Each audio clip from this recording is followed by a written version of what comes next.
అంటే నువ్వన్నట్టు భాగ్యం వరలక్ష్మి వాళ్ళ ఇంటికెళ్ళి నగలడుగుతుందంటావా? ఖచ్చితంగా అడుగుతుందమ్మా. ఎందుకంటే నేను భాగ్యం పిన్నికి అంత నూరిపోశాను. ఆ కిక్కు మీద ఉంది, వెళ్ళి నగలడగడం ఖాయం. సరే, భాగ్యం వెళ్ళి అడిగిందనుకో, ఆ వరలక్ష్మి పోలీస్ కంప్లైంట్ ఇస్తుందంటావా? ఇచ్చి తీరుతుందమ్మా. ఎందుకంటే వరలక్ష్మికి వేసిన దుబ్బ అంత పవర్ఫుల్గా ఉంది. పైగా నేను సాక్ష్యం ఉంటానన్నాను. నా మాట అటుంచండి. అసలు ఆ భాగ్యం వాళ్ళింటి ముందుకెళ్ళి వాగిన వాగుడికి ఆ వరలక్ష్మికి అసలే ఒళ్ళు మండి మంచి కసిమీదుంది. ఆ సగను ఎగదోసి మంట చేసి వచ్చాను నేను. పొరపాట్న భాగ్యం అటువైపు వెళ్ళిందో ఆ మంటల్లో మాడి చావడం ఖాయం. భాగ్యం వెళ్ళడం ఆలస్యం, వరలక్ష్మి ఆ కుటుంబాన్ని జైల్లో పెట్టించడం ఖాయం. సరే, ఆ వరలక్ష్మి కేసు పెట్టినా ఆవిడ గారి మొగుడు ఒప్పుకుంటాడా? వద్దని చెప్పడు. వరకట్నపు కేసంటే మామూలు మాటలా? వాళ్ళు సహకరించకపోతే ఆ వరలక్ష్మి ఒంటరికి ఏం చేస్తుంది చెప్పు? అమ్మా, ఆ కుటుంబం సంగతి నీకు తెలీదా? ఆ ఇంట్లో వరలక్ష్మి మాటే నెగ్గుతుంది. ఆమె నిర్ణయాన్ని కాదనే ధైర్యం ఎవరికుంది చెప్పు? ఒకవేళ ఆమె నిర్ణయాన్ని మార్చే శక్తి ఆ కుటుంబానికి ఉండుంటే ఈ పాటికి ఎప్పుడో అర్చన పుట్టింటి నుండి అత్తారింటికొచ్చేది. కానీ పంపలేదే, పంపించలేకపోయారు. పవ్వరంతా ఆ వరలక్ష్మిదే. ముందు అది గమనించండి మీరు. భాగ్యం తిట్టింది, కల్తీ బంగారాన్ని నిందేసింది. అది వరలక్ష్మి సహించదు. సందు దొరికితే వరకట్నం వేధింపు కేసులో వాళ్ళందర్నీ ఇరికించేసి పగ సాధించడం ఖచ్చితంగా జరుగుతుంది. ఆ కుటుంబం అంతా జైలు పాలు కావడం ఖాయమమ్మా. అదే జరిగిందనుకో, ఇక ఆ రెండు కుటుంబాలు జన్మలో కలవు, కలిసే అవకాశం ఉండదు. ఒకవేళ మీరన్నట్టు ఇది మిస్ అయినా గాని చాలా ప్లాన్స్ ఉన్నాయని మీరే కదా అన్నారు. ఇక వాటి గురించి అనవసరం. ఈ ప్లానే సక్సెస్ అవుతుంది. వాళ్ళు పర్మనెంట్గా విడిపోతారమ్మా. ఇక అర్చన బతుకంటావా? పుట్టింట్లోనే తెల్లారాల్సిందే. కరెక్ట్గా చెప్పావమ్మా. దానికోసమే నేను ఇన్నాళ్ళు ప్లాన్స్ అన్ని వేశాను. నా కల నిజమవుతుంది. నేను అనుకున్నవన్నీ జరగబోతున్నవన్నీ చాలా ఆనందంగా ఉంది. ఏమండి, ఇందులో కాచి వడబోసి నీళ్లు పోసాను, మర్చిపోకుండా అవే తాగండి. ఏవేవో నీళ్లు తాకండి. అలాగే అమ్మా, ఇదిగోండి. మేము వెళ్ళొస్తాం. మంచిది నాన్న. ఏంటి చెల్లెమ్మ అక్కడే నిలబడ్డావు? లోపలికి రామ్మా. నేను లోపలికి రావడం కుదరదు, కానీ వచ్చిన విషయం చెబుతాను వినండి. నగలేసి అమ్మాయిని పంపండి అని ఇక్కడే వదిలేసి వెళ్ళాం. అప్పటి నుంచి ఓ కబురు లేదు, కాకరకాయ లేదు. అసలు మీకు అమ్మాయిని కాపురానికి పంపించే ఉద్దేశం ఉందా లేదా అది తెలుసుకోవడానికే వచ్చాను. ఏ సమాధానం చెప్పరే? మీ అమ్మాయిని మీ ఇంట్లోనే ఉంచుకుంటారా? ఉంచుకోండి, మాకేం బాధలేదు. లేదు నగలేసి పంపిస్తానంటారా? అది మాకు సమ్మతమే. ఏదో ఒకటి తేల్చి చెప్పండి. మీరేమో మీ అమ్మాయిని ఇక్కడే ఉంచుకోవటం, మేమేమో పిచ్చి మొహాల మీ ఇంటి చుట్టూ తిరగడం, మిమ్మల్ని బతినాడు తీసుకెళ్లడం అలవాటైపోయింది. కానీ ఈసారి అలా జరగదు. మీరు మీ ఉద్దేశం ఏంటో చెబితే మేము మరో ఏర్పాటు చేసుకుంటాం. పంపారా? సరే సరే. లేదా మా అబ్బాయికి మరో పెళ్లి జరుగుతుంది. అర్థమైందా? చేసుకున్న సంబంధమే ఇంత లక్షణంగా ఉంది, మళ్ళీ ఇంకో పెళ్ళా? ఇలా ఇంకా ఎన్ని కుటుంబాలు నాశనం చేస్తావమ్మా? నీ కొడుకు ఎన్ని పెళ్లిళ్ళు చేస్తావు? ఇంకా ఎంత బంగారం సంపాదిస్తావు? మేమేమి ఎవరి కుటుంబాన్ని నాశనం చేయలేదు. ఏరి కొరి నీ బిడ్డనే చేసుకున్నాము, మట్టి కొట్టుకుపోయాము. నాశనం అయింది మేము, నీకేం తీపరం? నీ కుటుంబం ఎందుకమ్మా నాశనం అయింది? తడు ఒక కారణం చెప్పడం, సొమ్ము లాగడం. నీకేం తక్కువ? పోయేది మా సొమ్ము, నువ్వు అడగా మేమివ్వ. ఇదే సరిపోతుంది మా బతుక్కి. వరలక్ష్మి, కాస్త నోరు తెరవకుండా ఉంటావా? నువ్వు మాట్లాడే ప్రతి మాట మన అర్చన జీవితానికి అడ్డంకిగా మారుతోంది. కాస్త నిదానంగా ఆలోచించి మాట్లాడటం నేర్చుకో. అవునమ్మా, నాన్న చెప్పినట్టు కాస్త నిదానంగా వ్యవహరించడం మంచిది. మన తొందరపాటు పొరపాటును కూడా అర్చన జీవితానికి నష్టం కలిగించకూడదు. ఇంత దూరం వచ్చాక ఇంకా నిదానం ప్రధానమని రోషన్ తక్కువ మాటలు మాట్లాడతావేంటి? ఇంత దూరం వచ్చాక ఇంకా నిదానం ప్రధానమని రోషన్ తక్కువ మాటలు మాట్లాడతావేంటి? వాళ్ళన్నదానికల్లా మనం తలాడిస్తూ ఉంటే మళ్ళీ మళ్ళీ చెవులు పిండుతూనే ఉంటారు, వసూలు చేస్తూనే ఉంటారు. అప్పుడు పూర్తిగా నాశనం అయ్యేది మనం. అసలు మనం ఎందుకురా వీళ్ళ ముందు దిగజారాలి? వద్దమ్మా వద్దు. నువ్వేమీ దిగజారును వద్దు, మేమేమీ ఎగబాకరు వద్దు. అర్చనకు నగలేసి కాపురానికి పంపిస్తానా లేదా? ఏదో ఒకటి సమాధానం చెప్తే చాలు, నా దాన్ని నేను వెళ్ళిపోతాను. నగలు వేసే మాట మర్చిపో. ఇష్టమైతే అమ్మాయిని పంపుతాను, లేదంటే మా ఇంట్లోనే ఉంచుకుంటాం. అంతేకాని నగలు పెట్టు, నాణ్యాలు పెట్టు అంటూ మళ్ళీ మా గుమ్మం ముందుకొస్తే మాత్రం వరకట్నం కింద కేసు పెట్టి మొత్తం కుటుంబాన్ని జైల్లో తోయించేస్తాను. జాగ్రత్త. వేసి నగలు మార్చింది చాలక ఇంకా కావాలని అడగడానికి సిగ్గులేదు? అసలు అలా అడగడానికి డోరేలా వచ్చిందో? ఏ మొహం పెట్టుకుని అడగడానికి వచ్చావు? అమ్మా కాస్త ఊరుకుంటావా? ఇంకొక మాట మా అత్తగారిని తక్కువ చేసి మాట్లాడితే సహించేది లేదు.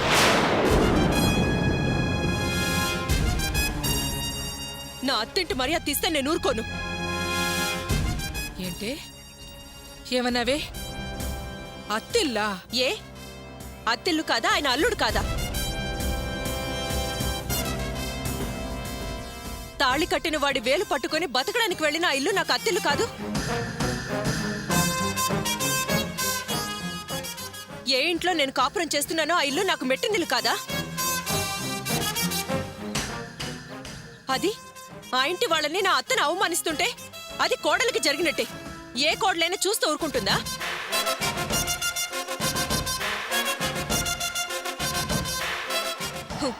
నాకెందుకులేని తమాషా చూసే కోడలే కాదు. అయినా నేను మాత్రం ఎంతకాలమని ఓపిక పట్టాలి? ఎవరు ఏం పట్టినట్టు మౌనంగా ఉంటే ఏమనుకోవాలి?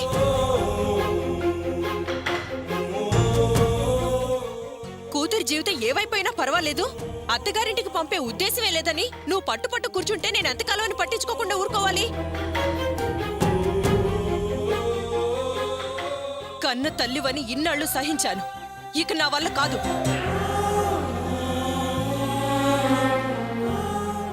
ఇంటికి పెద్దల్లుడని కూడా చూడకుండా నా భర్తని నా ముందే అవమానించావే, నేనప్పుడు ఓపిక పట్టాను.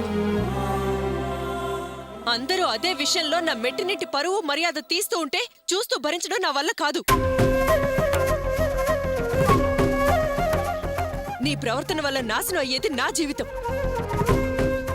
అందుకే నా జీవితాన్ని నేనే సరిదిద్దుకోవాలనుకుంటున్నాను.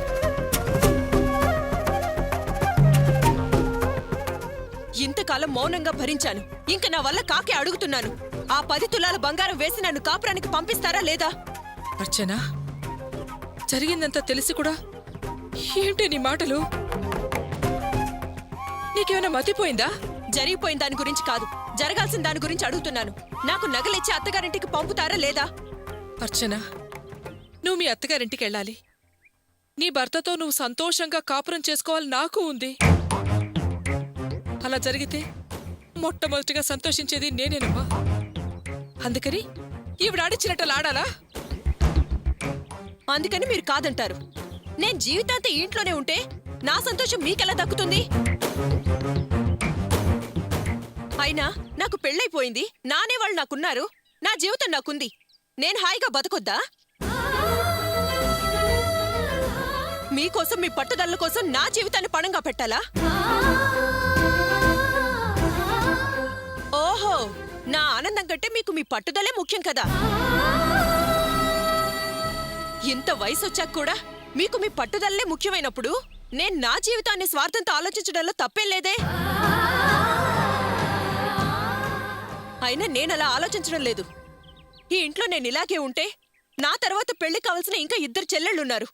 వాళ్ళ జీవితాల గురించి ఆలోచించాను కాబట్టి నేను ఇలా మాట్లాడుతున్నాను. ఇప్పుడు నన్ను కాపురానికి పంపుతున్నారా లేదా?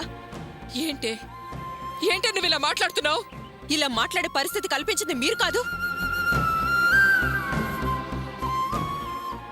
ఇన్నాళ్ళు మీ మాట మీరకుండా మీ మాటే వేదంలా భావించిన ఈ అర్చనే మాట్లాడుతుంది. నా జీవితం ఎక్కడ ముడిపడుందో ఆ ఇంటి పరువు ప్రతిష్టల కోసం మాట్లాడుతుంది. సూటిగా సమాధానం చెప్పండి. మా అత్తయ్య అడిగిన 10 తులాల బంగారం వేసి పంపించడం మీ వల్ల అవుతుందా అవదా? చూస్తున్నావా వినోద్? నీ చెల్లెల ప్రవర్తన చూస్తున్నావా? అది అనే మాటలు వింటున్నావా? ఏమండి, మీ కూతురు ఎలా మారిందో, ఎలా మాట్లాడుతోందో వింటున్నారుగా?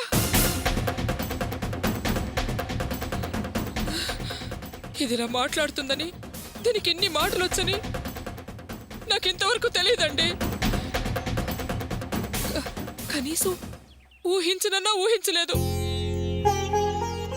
నా పంతం కోసం, నా పట్టుదల కోసం, నా స్వార్థం కోసం నేను నగలేసి పంపడం లేదన్నావు కదూ. చాలా సంతోషం తల్లి, చాలా మంచి మాట అన్నావు. నువ్వు బాధ్యతగా కాపురానికి వెళ్తానంటున్నావు. అంతకంటే కావాల్సిందేముంది? కావాల్సిన ఆనందం ఏముంది? అలాగే కానివమ్మా. అర్చన, ఒక్క విషయం మాత్రం గుర్తుంచుకో.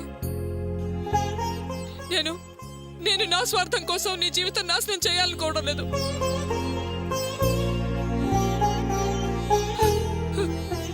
అలాంటి ఆలోచన కూడా లేదమ్మా. ఇవాళ 10 తులాల కోసం వెనకడ్డలేదు. రేపు ఆ 45 తులాలు నకిలీవంటారే. ఆ తర్వాత మరొకటి మరొకటి మరొకటి. అందుకని కాస్త ఆలోచించి వెనకాడాను. కూతురి కాపురం కూలదోసే రాక్షసుని కాదే నేను. అసలు అది నకిలీది కాబట్టే నకిలీది అన్నారు. అందులో తప్పేంటి? ఆ మాట నా మొహంలోకి సూటిగా చూసి చెప్పవే. మేము నీకు వేసి పంపింది నకిలీ నగ. అవును, అది నకిలీ నగ కాబట్టే నేను తలదించుకోవాల్సి వచ్చింది.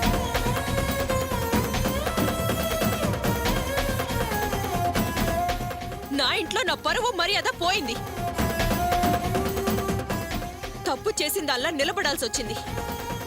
నా స్థానం మళ్ళీ నాకు గౌరవంగా దక్కాలంటే నా నగ నాకేసి పంపించండి. ఎంత మాట అంటున్నావే, ఎలా పరువు తీస్తున్నావే. ఆ నగల కోసం మీ అన్నయ్య ఎంత కష్టపడ్డాడో నీకు తెలియదా? చివరికి జైలుకు కూడా వెళ్ళొచ్చాడు కదే. అన్నీ మర్చిపోయి మాట్లాడుతున్నావా? కొంచెం కూడా విశ్వాసం లేకుండా మాట్లాడుతున్నావేంటే? ఎంత స్వార్థపర్రాలు అయిపోయావు. ఇంకాసేపు ఆగితే జైలుకి వెళ్ళడం కూడా నాటకం ఆడేవంటావు. కావచ్చు, ఎవరికి తెలుసు?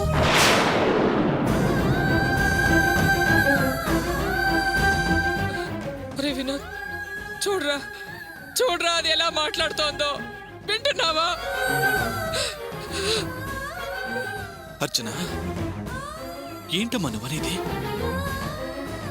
నేను నీ పెళ్లికి పడ్డ కష్టం అంతా డ్రామా అంటున్నావా? అలాంటి మాటలు మాట్లాడటానికి నీకు మనస్సాక్షి అనేది లేదా? ఉంది. ఆ మనస్సాక్షి చెప్పింది. దేశంలో ఎందరు ఎన్ని అబద్ధాలాడి పెళ్లిళ్ళు చేయట్లేదు. 1000 అబద్ధాలాడైనా ఓ పెళ్లి చేయమన్నారు. అలాగే నువ్వు ఓ అబద్ధం ఆడి నా పెళ్లి చేసావేమో ఎవరికి తెలుసు? శభాష్, చాలా బాగా మాట్లాడుతున్నావమ్మా. అన్నతో అమ్మతో ఇలా మాట్లాడుతుంది నా చెల్లి అని నేను కళ్ళలో కూడా ఊహించలేదు. నేను నీకోసం పడ్డ కష్టానికి మంచి గుర్తింపే ఇచ్చావమ్మా. చెల్లెలిగా చాలా విశ్వాసం చూపించావు. మా మీద ఇలాంటి నిందలు వేయడానికి నీకు మనసు ఎలా ఒప్పుతోంది? నేనే నిందలేయట్లేదు. మీ పరిస్థితి మీ చేత అలా చేయించుంటుందేమో అంటున్నాను, అంతే.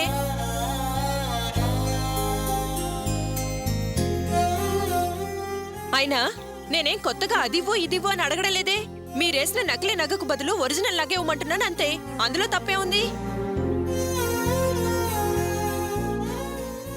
ఇన్నాళ్ళు నా అర్చన బంగారం అన్నావు. కూతురిగా పుట్టింట్లో మంచి పేరు తెచ్చుకున్నానుగా. అలాగే నా అత్తింట్లో కోడలుగా మంచి పేరు తెచ్చుకోవాలిగా. నా భవిష్యత్ అంతా అక్కడే కదా ఆధారపడుంది. అలా అడుగు అర్చన. ఏమ్మా, మేమేదో నగలు కాజేసి మళ్ళీ మిమ్మల్ని అడుగుతున్నామని నిందలేసి చిందులేస్తున్నావుగా. ఇప్పుడు నీ కన్న కూతురు అడుగుతుందిగా, చెప్పు, ఏం సమాధానం చెబుతావో చెప్పు. మొత్తానికి కన్న తల్లిని ఎదిరించే కూతుర్లా తయారు చేసావు. నువ్వు మామూలు ఆడదానివి కాదు, జిత్తులు మారివి.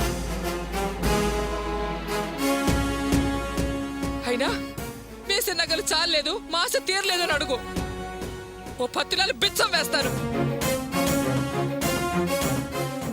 అంతేకాని వేసిన నగలు నకిలీవంటే నాలుక చీరేస్తాను. తల్లి కూతుళ్ళని విడదీసి తంపులు పెట్టకు. వింటున్నావా అర్చన, వింటున్నావా? ఆవిడ గారు ముష్టేస్తుందంట. అమ్మా, అనవసరంగా మాటలు మేరకు.